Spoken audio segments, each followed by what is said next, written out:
नमस्ते। जब भी भारत के भूगोल की बात होती है तो हिमालय और गंगा के साथ साथ एक और चीज दिमाग में आती है, हमारी लंबी कोस्ट लाइन। स्कूल में हम सब ने एक नंबर रटा था, याद है? पर क्या हो अगर मैं कहूँ कि वो नंबर जो हम सालों से जानते आए हैं अब गलत है, मतलब पूरी तरह बदल चुका है। तो चलिए सीधे मुद्दे पर आते हैं। जो पुराना आंकड़ा हम सबको याद है वो था 7,516.6 किलोमीटर, है ना? लेकिन अब नया ऑफिशियल फिगर है 11,098.81 किलोमीटर। जी हाँ, आपने सही सुना। और ये कोई छोटा मोटा अपडेट नहीं है, ये एक बहुत बड़ा बदलाव है। मतलब ये लगभग 48% का इजाफा है। सोचिए, एक ऐसा फैक्ट जिसे हम सब सच मानते थे, वो अचानक लगभग आधा बढ़ गया। तो सबसे बड़ा सवाल यही उठता है कि ये हजारों किलोमीटर्स की एक्स्ट्रा कोस्ट लाइन आखिर आई कहां से? नहीं, बिल्कुल नहीं। और यही सबसे मजेदार बात है। भारत का एरिया, हमारी जमीन 1 इंच भी नहीं बढ़ी है। जो बदला है वो है हमारा नजरिया और इसे मापने की हमारी टेक्नोलॉजी। ये सब एक टेक्नोलॉजी रेवोल्यूशन का कमाल है। तो आखिर ये इतना बड़ा बदलाव आया कैसे? चलिए इसी को समझते हैं। तो देखिए, सारा खेल टेक्नोलॉजी का है। पहले मतलब 1970 के दशक में माप कैसे होता था? पुराने नक्शों पर बस सीधी सीधी लाइनें खींच दी जाती थी, बहुत बेसिक तरीका था। लेकिन आज हमारे पास आधुनिक सैटेलाइट्स हैं, जीआईएस यानी जियोग्राफिक इंफॉर्मेशन सिस्टम्स हैं, और अब हम हाई वाटर लाइन प्रिंसिपल का इस्तेमाल करते हैं। इसका मतलब है कि हम ज्वार के पानी के सबसे ऊंचे लेवल तक की हर छोटी बड़ी कर्व को मापते हैं। और हाँ, ये किसी एक एजेंसी का काम नहीं था, ये एक बहुत बड़ा कोऑर्डिनेटेड एफर्ट था। इसमें survey of India, national hydrographic office और एनआरएससी यानी हमारा नेशनल रिमोट सेंसिंग सेंटर सब शामिल थे। असल में इसका एक बड़ा मकसद ये भी था कि अलग-अलग सरकारी डिपार्टमेंट्स जो दशकों से अलग-अलग आंकड़े इस्तेमाल कर रहे थे, उन सब में एक स्टैंडर्डाइजेशन लाया जाए। चलिए अब इस बदलाव के पीछे की साइंस को समझते हैं, जो कि बहुत ही दिलचस्प है। इसे कहते हैं कोस्ट लाइन पैराडॉक्स। ये एक बहुत ही कमाल का कॉन्सेप्ट है।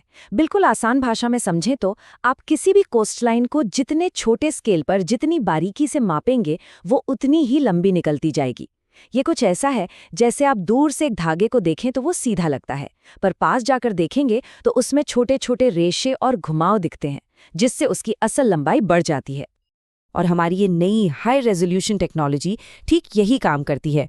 ये हर छोटी से छोटी खाड़ी, हर मुहाने और हर उस मोड़ को पकड़ लेती है जिसे पुराने तरीकों में बस इग्नोर कर दिया जाता था। सच में ये दिखाता है कि टेक्नोलॉजी हमें अपनी ही दुनिया को कितनी ज्यादा सटीकता से देखने में मदद कर रही है। तो ये तो हुई साइंस की बात। अब देखते हैं कि इस नए माप का असर हमारे देश के नक्शे पर, खासकर अलग-अलग राज्यों पर क्या पड़ा है। तो राज्यों पर इसका असर कैसा रहा? यहाँ कुछ बहुत ही इंटरेस्टिंग बदलाव देखने को मिले हैं। गुजरात, जो पहले भी सबसे लंबी कोस्ट लाइन वाला राज्य था, वो अब भी नंबर 1 है। लेकिन सुनिए, इसकी लंबाई लगभग दोगुनी हो गई है। पहले के करीब 1200 किलोमीटर से बढ़कर अब ये 2340 किलोमीटर हो गई है। इसी तरह तमिलनाडु और आंध्र प्रदेश के आंकड़ों में भी अब ज्यादा प्रिसिजन आ गई है। लेकिन सबसे हैरान करने वाला बदलाव जिस राज्य में हुआ है, वो है पश्चिम बंगाल। पता है इसकी कोस्ट लाइन कितनी बड़ी? पहले ये सिर्फ 157.5 किलोमीटर थी और अब ये 721 किलोमीटर से भी ज्यादा है।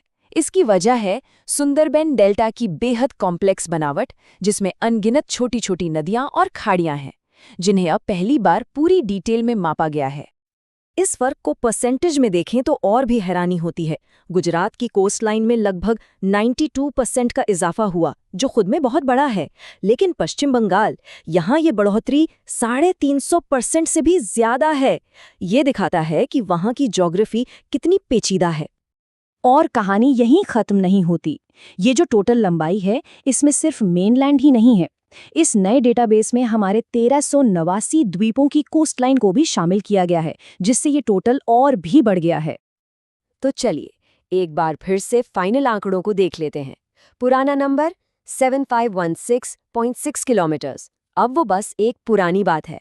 नया, ज्यादा सटीक और ऑफिशियल आंकड़ा है 11,098.81 किलोमीटर्स, याद रखिए, ये सिर्फ एक नंबर नहीं बदला है, ये असल में हमारी समझ का एक बड़ा विकास है।